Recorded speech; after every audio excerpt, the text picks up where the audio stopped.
Welcome back to episode 3 of Not Another Moto Pod, hosted by Sam Fury. This week we're going to talk about Anaheim 1, all the craziness that went on, just recap everything, recap some changes to the 250 class, talk about some guys who got hurt, what happened in the main events, and then, of course, go to the 450s and recap the main event there. Again, some unexpected results there, so let's get to it. Starting off with some news that we've gotten since the last pod. Of course, going east, we had Forkner changing coast due to Jalik Swoll's injury. We also had RJ Hampshire being confirmed east, as we assumed in our last pod. And then Saturday morning, day of Anaheim 1, we learned that Levi Kitchen had been battling an injury and decided to switch to east so that he was able to make all the rounds. Said he had a debilitating illness that was going to put him out for the night. And it hurts in a 10-race series to give up that many points. So, of course, he did the smart thing to go east. The east is going to be stacked now, man. There's going to be 4 guys on PC, 4 guys on Star Yamaha, Vial, RJ, Forkner. It's going to be wild. Can't wait for that. It does assume that we'll get Drew Adams next week added to this 250 West class for the PC guys. He was going to be the fill-in rider if anyone got hurt. And of course, with Levi's injury, it's going to benefit PC to have more than one bike on the track. So we look to see Drew Adams making his debut next week in the 250 class. With that out of the way, let's jump right into the 250 results for the night. Main event did not go as planned for many riders. We did see a mix-up at the top. We do see a pretty stacked field here. Again, pretty top-heavy, even leaving out Forkner and Levi, who we assume to be participating in this West Championship. But a surprise winner for the night, Joe Shimoda. He got out front early. He went from the start to the finish in the lead, and not something we're used to seeing from Joe Shimoda. Joe is not the best starter. It was really cool to see him out front. He got 4th in his heat race. He just kind of rode around. It looked like it was going to be any other year for Joe, kind of start really slow early in the series and show up late. Joe looks like he's made a change, and it looks like it's going to be a good change. It's going to keep him in this thing long term and at least shake up the series points. Second, we had Juju Beaumer. Juju looked great all day. Fast qualifier. He was moving out there. Made a pass on Jordan Smith in the heat race to win his heat race as well. It just kind of got stuck, a little too far behind Joe to make a quick move there in the main event, but sticking with a solid second place for Juju. That is his first Supercross podium. We, of course, saw him podium in the SMX series last year. But for his debut, for his second year, Juju looks really good and really fast, and he looks to be a title contender. Third, we have Jordan Smith on the Triumph, giving Triumph their first ever Supercross podium. Jordan looked pretty solid all night, kind of what we expected. I said in the preview pod that I didn't think he was going to be a race winner. After losing Forkner and Levi, he may be up there after seeing the results from tonight. Though I don't expect him to be a multiple race winner, I do expect him to be on the podium quite often. Jordan is a good veteran. He was riding around by himself early in, I think, 3rd or 4th when he tipped over, caught his clutch lever on a tough block and tipped over and lost a few spots, but he was able to find his way back in the 3rd, so he looked pretty good. Again, he took 2nd in his heat race to Juju. He had the lead for a while, and Juju just kind of got past him on speed alone. 4th, we have Ryder DeFrancisco. Ryder got 3rd in his heat race. He was kind of invisible all night. Wasn't too flashy, but he rode a good solid race in 4th. He started around 4th or 5th and finished around the same spot. So that's a good debut for Ryder D. We look to see more from him later in the series, but that's a good way to get the thing started. 5th, of course, we have Hayden Deegan. Deegan really got away early in his heat race. He looked to be the fastest guy all day, maybe outside of Juju. He had a really weird incident off of the start in the first turn. He clipped Ryder D's wheel and went down pretty early, lost his visor, came back from last to 5th. So a really great ride for Deegan all the way down to the end. It really showed his speed, but of course not the result he would want for Anaheim 1, finishing in 5th place. After Deegan, we have Cody Schock, who was battling with Deegan for that 5th spot down to the last lap, the last turn, really. Deegan got him in the final turn before the finish line. But it was a really good ride from Schock. Really kind of what I expected. He is a 5 to 7 guy. He's really fast, and he showed he could be that. He did finish 9th in his heat race. Which kind of shows his potential in the main event. He can get up there with a start and be one of the guys, but I don't look for him to be a race winner. But a really good night for Schock and a really good, good result in the main event. 7th, we had Anthony Bourdon. Bourdon made a last turn pass on Avery Long in his heat race to get the final transfer spot out of the heats into the main event. Bourdon is a solid rider. He's a pretty fast guy, but he's not going to mix it up with the top 5. So 7th, I believe, is a good result for him. I think he finished around 8th or 9th in the series last year, so we look for him to be in the 7, 8, 9 spot all year. 8th, we have Cole Davies, the rookie, someone we didn't talk about at all in the preseason pod. Cole Davies raced the Futures last year, looked good in the last main of the year. He took the whole shot early in his heat race. Deegan passed him, and he kind of just rode around after that, secured a 2nd, and he went down early as well with Deegan. He was near the back of the field and rode his way up to 8th. So a really good ride from Cole Davies. And something maybe we didn't expect, but he looks to be the part. Maybe he can shake it up with these top 5 guys going forward. 9th, we got Garrett Marchbanks. Kind of a disappointing result here. Marchbanks, he looked pretty good. He was kind of by himself in 3rd and made an unforced mistake that pushed him back to 9th, and he unfortunately wasn't able to make the passes after that to get back up with the guys. But we expect Marchbanks to be on the podium. 9th, like I said, is a pretty disappointing result for Garrett Marchbanks here on the PC. So those top 9 guys there kind of round out our heavy hitters. This 10 through 22, there's a couple names in here with unfortunate crashes or, just not the result we expected. But this is a pretty top-heavy class. 10, we have Cole Thompson. 11th, we had Lux Turner, who rode very well. 12th, Avery Long in his debut Supercross. Hunter Yoder, 13th. He looked really good in his heat race, finishing 3rd. Kind of rode by himself in the heat, but he looked pretty fast. So a 13th was good for him. 14th, TJ Albright. 15th, Michael Mosman, someone else we didn't talk about in the preview pod. Mosman has come out of nowhere. He's back to racing this 250 West class a couple years ago. He was going to be the next guy. Once Hunter Lawrence left the class, he was giving Hunter all he could handle a couple times, along with Nate Thrasher those years. So Mosman to finish 15th is okay. He did start in the back, again, with Deegan and Cole Davies. I believe they all went down together. So Mosman was only able to get back to 15th. But we do expect maybe a top 10 from Mosman to end out the year. He looked pretty quick. He did finish 6th in his heat race, but we know Mosman has top-end speed. 16th, we had Max Miller. 17th, Parker Ross. 18th, Noah Viney. 19th, we had Gavin Towers, switching over to a Honda this year. He won his LCQ. I kind of expect better from Gavin Towers, but we'll see. I believe this is his first 250 Supercross. He did win Futures a few years ago, but I think Towers could be a top 12, top 15 guy. 20th, Styles Robertson. Very unexpected for me. I'm not really sure what happened with Styles on the night.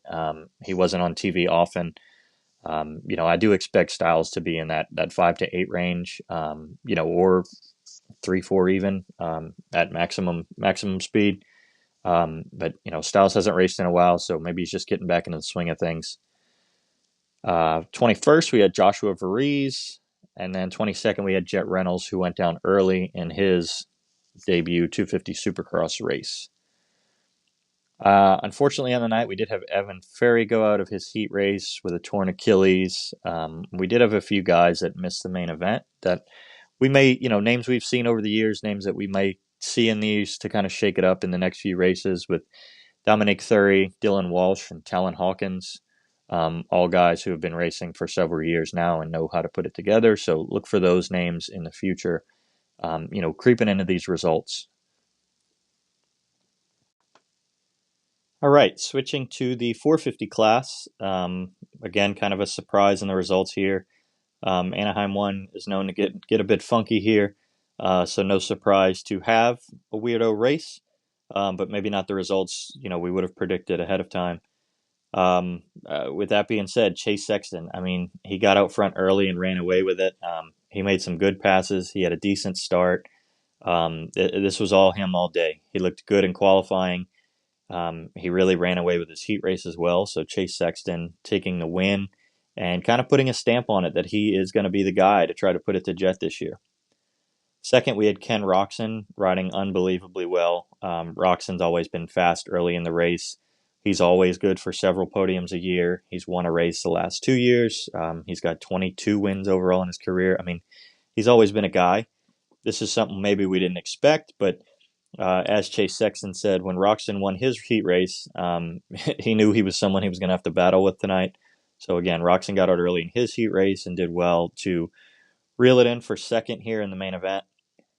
Jason Anderson finished third in the main event, looked really quick, led for a while, got passed, of course, by Sexton and Roczen. He tore up some spokes in his front wheel after getting tangled up with Jet off the start straight. So Anderson rode really well and looked really feisty. I hope this is the Anderson we get all year because this is going to be really fun to see him mix it up with the guys.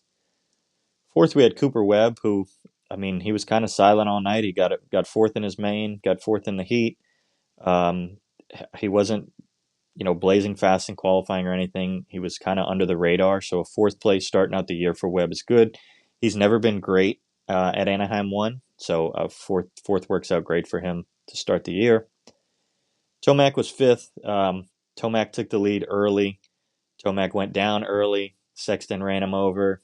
He was in last place and got all the way back up to fifth with a really good ride. He just like Deegan in the 250 class, last to fifth and really battling out until the very end. So he looked really good. He looked feisty. He was fast in qualifying. Tomac's ready to win some races this year, and that really excites me to see the battle between these top 6, 7, 8 guys and Tomac really being in the mix. Six, we had Justin Barcia. Barcia looked pretty good. He was quick. I might have expected a bit more, but seeing these top 5 guys, maybe there's not more I could expect, but Barcia's out there. Barcia's proven that he's not going anywhere.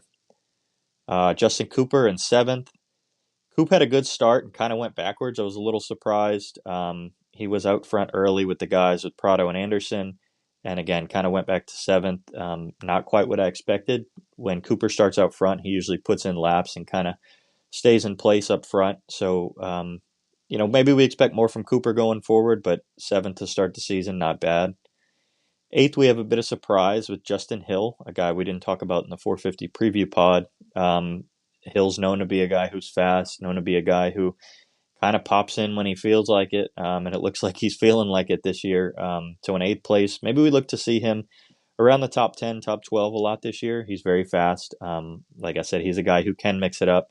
Maybe he hadn't had the consistency over his 450 career, but he's a guy who could definitely shake up a few things. 9th, we have Aaron Plessinger. Plessinger was pretty silent all night. I remember looking at the leaderboard early in the race and being surprised to see him down around 14th. But to get back to 9th was a good race for AP. Obviously, this is not where he thinks he can finish. He proved last year he's a race winner. He's a guy who can mix it up. And he's usually a guy who has some pretty good starts. So we'll look to see better in the future from AP. 10th, we had Malcolm Stewart. Mookie had a big one in the heat race, went down, and then ended up having to go through the LCQ where he got second. For Mookie to get 10th in this race is really good. He passed Hunter late to get into that 10th position. So after that crash and being able to make up all that ground, really good start of the year for Mookie considering the circumstances. Next, 11 and 12, we have Hunter and Jet. Both went down early, both not where we expected them to finish. They didn't look super comfortable. I actually think Hunter looked more comfortable, though he did finish 4th in his heat race. Hunter went from about 7th early in the race to attacking for 4th. It looked like he was going to have something for the top 3 guys until he went down early in the sand and never quite recovered. just kind of finishing in 11th. But like I said, he did look good early to me. He looked pretty feisty, so I'm excited to see what Hunter can do this year. Jet, I mean, terrible off the start. Got tangled up with Anderson with a tough block, trying to rip through the pack as he usually does, which is usually a pretty quick thing. And he went down early with an unforced mistake there as well. So 2 crashes for him early in the race really put him behind the 8 ball, coming from last, I think twice now. For Jet to only get back to 12th is disappointing. That shows that we probably have more work to do on the bike. But we'll see. I think Jet finishing 12th could be good for the series just to keep the points interesting. We know he's definitely going to have a fire lit under him going forward. 13th, Shane McElrath. Shane was holding off Jet for a while here. Shane looked pretty good. He's always been kind of a 12 to 15 guy in this class, so for him to finish 13th is on par. 14th, we had Jorge Prado. I thought Prado looked good. Prado led the first lap of the year. A little trivia question for the end of the year, because he got out front early, starts and holding people off. That's what he does. Really good start. Out front early, took the lead when Tomac went down, and then Anderson got him at some point. He did go down in the whoops late in the race, kind of what we expected for him to have maybe trouble in the whoops this season, so we'll see how that works out as the season progresses. But he did finish 14th due to that crash. He rode well in his heat race, got second, so Prado's showing some promise here. Maybe just not used to the way the track breaks down quite yet. I think 14th is his worst result. I think he went 11-11-7 last year in his races in America. So we'll look for some new things from Prado later in the year. But I think he could be a top 5, top 7 guy. He's got the speed, and he showed he's comfortable out front. 15th, we have Vince Friese. A good starter as usual. Just doesn't have the speed of the other guys. Kind of what we would expect from Vince Friese. 16th, Mitchell Oldenburg, his first race aboard the new Beta. Not a bad result for Freckle. Looking good in 16th. 17th, we had Mitchell Harrison. 18th, Freddie Noren after winning the LCQ. 19th, we had Ryan Brees coming over from Arena Cross. 20th, Kyle Chisholm. Chiz is good for an 18th to 22 every single week, so 20th is right on par. 21st and 22nd, we have Joey Savacci and Benny Bloss, who tangled up early in the race. Took about a lap for them to get going. Bloss eventually DNF'd. Savacci taking up 21st place. Nobody got injured this week. That's great. We are still waiting on the return of Christian Craig into this class, towards ACL, I believe, in the offseason. So got a few more weeks until he can come back and mix things up with the guys. That'll be a welcome addition to this class. And then, of course, we did have a few factory guys miss out on the main event here. Dylan Ferrandis had a crash in his heat race. He had another crash in the LCQ where he kind of got taken out trying to go around Ryan Brees. So Ferrandis did not qualify, as well as Colt Nichols. He had a rough heat and a rough LCQ as well. His starts aren't there yet. We know he got hurt in the offseason with Dean Wilson in an overseas race, so maybe he's just not 100% quite yet. And then a number of privateers that we would usually see kind of shake it up in this class, didn't finish. This class is stacked this year. I think we have 14 past 250 or 450 champions, plus Jorge Prado, who is the reigning 2-time MXGP champion. There's maybe 7 spots to give here. Plus, when Craig comes back, that makes it 6. So there's a lot of privateers who are going to go home, wishing they were faster on the night. So with that, we are on to San Diego next Saturday.